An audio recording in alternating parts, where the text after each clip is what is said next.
Reka dutangire dutya. Kuri uyu munsi wa none tugiye kuvuga kuri application esheshatu wakoreraho amafaranga online. Gusa ndaza kwanza kwifatira ku gahanga abantu bakurikira. Wowe ushobora gutekereza ko uyu muyoboro wa YouTube ikora online watangaza scam. Ndavuga amakuru y'ibihuha. Reka nkumare mu ngenge. Nagira ngo nkubwire ko twe nka team yakora online iri ni ryo kosta tudashobora gukora mu buzima. Ese mbivugiye iki? Nyuma yuko dukoze video kuri app yitwa Sagapori, nkabona comment zisaga 3 kandi zambabaje kurusha izindi. Ariko kandi ntekeza ko niyo mpamvu abantu benshi batizera ko ushobora kwinjiza nibura igihumbi cy'amafaranga y'u Rwanda online. Nyamara n'abandi 200 babyinjiza. Nimwe ubwo buryo rero ngiye kukwereka application esheshatu zinjiza amafaranga online, ariko kandi bijyana na strategy nza kukwereka z'uburyo ki ugomba kwinjizamo ayo mafaranga. Gusa icyo ukwiye kumenya neza nuko strategy ya mbere ari ugusobanukirwa uburyo ibi bintu bikora. Niba witeguye gutangira wakandika ijambo tayari muri comment section.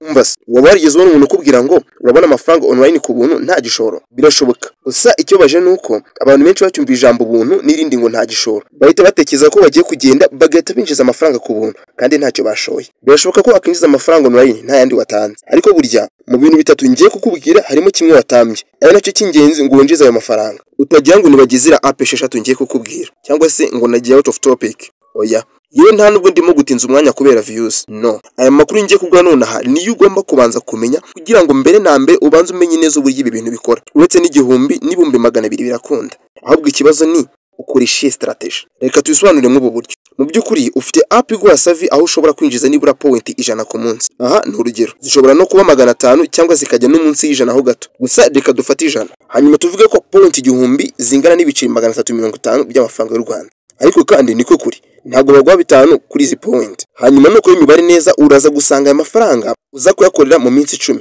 Nabwo kandi igihe wakoze neza task zose wahawe. Ubwo nukuba n'ukwezi uraza gusanga ari amafaranga 1050. Kandi wibuke ko ahari kuri application imwe. Uteganya ko byakwiyongera cyangwa bikagabanyuka bitewe na app ufite. Umva se, nagira ngo nkubwire ngo aha tugeze niho ubwenge buri. Ucyumva ngo na application zinjiza amafaranga online ku buntu nta gishoro. Kimwe cyo nturi bushora amafaranga, nturi bushore n'ubumenyi, ndavuga skills. Ariko uraza gutamba igihe. Ukoresha application imwe egari gukorera amafaranga make. Twabonye urugero. App imwe niba yinjiza igihumbi ku kwezi uraza kwistara app muri telefone yawe zingana n'amafaranga ushaka gukorera. Ariko kandi zibaye na website nibyo byabyiza kurushaho, kuko zo ntago zitwara umwanya muri telefone. Aha uraza guhindura umuvuno. Gabanya application muri telefone yawe zitinjiza. Ushyiremo izigwa ku gafaranga. Reka nizere ko iki kintu cyumvise neza. Niba ushaka 100 egari gukoresha website cyangwa se app zikuranye nayo mafaranga. Izo nizo mujye kujya musanga hano buri munsi. Mbere yuko tubaha ikintu turakigerageza tukabona ko gikora, tukabona ko kibaha. Mwirinde scam. Gusubiye trajoining WhatsApp community yacu uri mu bari guhomba. Link urayisanga muri description y'iyi video. Gusa ugomba kumenya neza ko ufite ibi bintu bitatu bikurikira. Mobile money ikora neza, PayPal account ikora neza ndetse na Binance yawe ikora neza. Ariko kandi kubona mufite akazi muraza gukina nibura amasaha 3 byo gucompletinga izi service. Niba byukaga saa 12 za mugitondo uraza kubyuka saa 9. Kuri wowe udafite akazi ushatse wakora ibirenze n'igitanu waryinjiza ndetse na 200. Ariko kandi ubaye wari ufite akazi kari munsi y'50, ubu butumwa bwawe ubwawe nibwo wari ukeneye kugira ngo ubashe guhindura ubuzima. Sobanuka guhera uyu munsi rero. Reka nguhe ikaze ku munsi wa none. Nibutsa ko aha wageze kuri kora online, umuyoboro umwe rukumbi unyuzwaho ibiganiro by'uburyo wakiteza imbere binyuze kuri murandasi, ndavuga internet. Ibyo ukabigeraho wifashishije telefone yawe, computer n'ibindi. Ubaye utarakora subscribe uri mu bari guhomba. Kuri wasanzwe hano wakanda like nk'ikimenyetso cyo kudushyigikira, ukandika comment kuko duhari ku bwawe. Igitekerezo cyawe ni ingenzi. Njye nitwa Bazaza. Ubagize ikibazo cyangwa igitekerezo cy'umwihariko ubonyendekera kuri WhatsApp number iri kuri screen yawe. Ubuyobozi bwakora online burabasuhuza cyane. Gusa uzirikana ko app nkeya zinjiza amafaranga make. Byibuze wakaba ufite app nk'ijana muri telefone yawe. Ni gutya akazi kagomba gukorwa. Kuko nujya gushora amafaranga uraza gushya. Shora igihe winjiza amafaranga. Iby'amafaranga y'ubuntu kuri murandasi never, byo ntago bikora. Ikaze mu kiganiro cya none. Reka dutangire na application ya mbere yitwa Toroka. Toroka ni program ikorwa turimo duto micro tasks two turimo tugakorwa buri munsi. Ikindi nuko yakozwe na societe y'Abarusiya yitwa Yandex. Iyi application ifite uburyo butandukanye bwo kwinjiza amafaranga. Aho winjiza amafaranga binyuze mu gukora ibintu nko kugenzura amashusho, amajwi, imiterere y'imbuga, amakarita n'ibindi.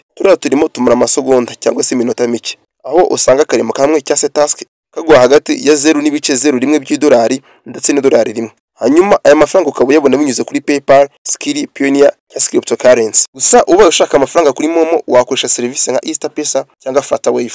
Application ya kabiri nitwa Primise 2025.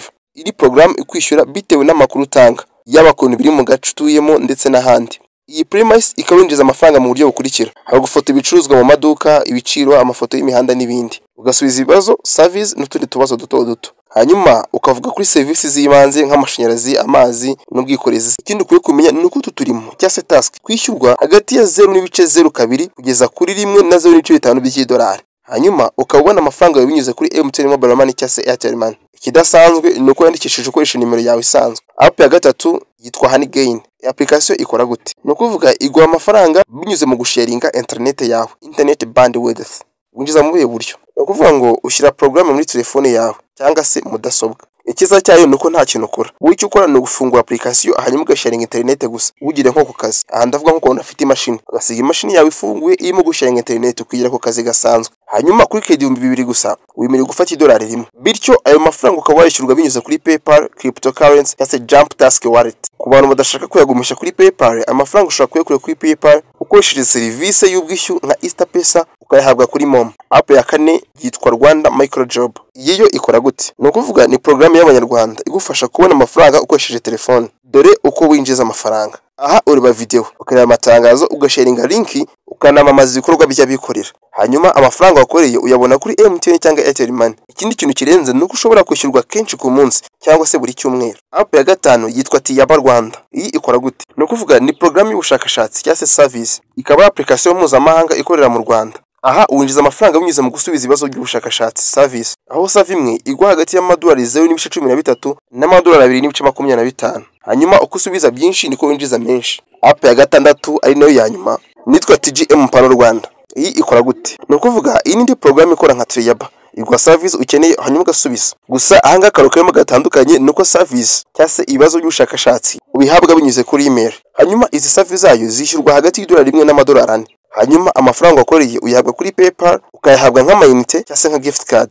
Izi app tubahaye liste ntoya ugereranyije na app dufite, ugereranyije na liste dufite iriho app zirenga 100. Bityo zose tugomba kuzinjiramo gake gake. Ubaye washimye ko zose twazinjiramo imwe ku yindi, wakandika ijambo muri comment section ati ndabyishimiye.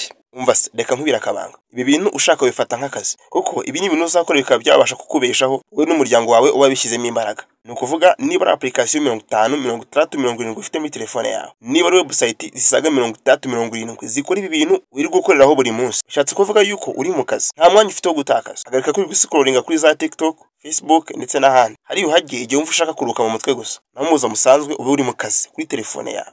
Ibi bintu birakunda kandi birashoboka. Kiko utashatse kubishyiramo akabaraga. Nagira ngo nkibutse ko wageze kuri kura online. Ubaye turakora subscribe uri mu bari guhomba. Nge nitwa Bazaza. Ushaka kugira igitekerezo, ikibazo cyangwa inyunganizi, aha wanyandikira kuri WhatsApp number iri kuri screen yawe. Mu izina rya Team Kora Online. Reka tubifuriza amahirwe n'imigisha. Turabakunda cyane, reka tubonane muri video zacu z'ubutaha. Hasta la vista.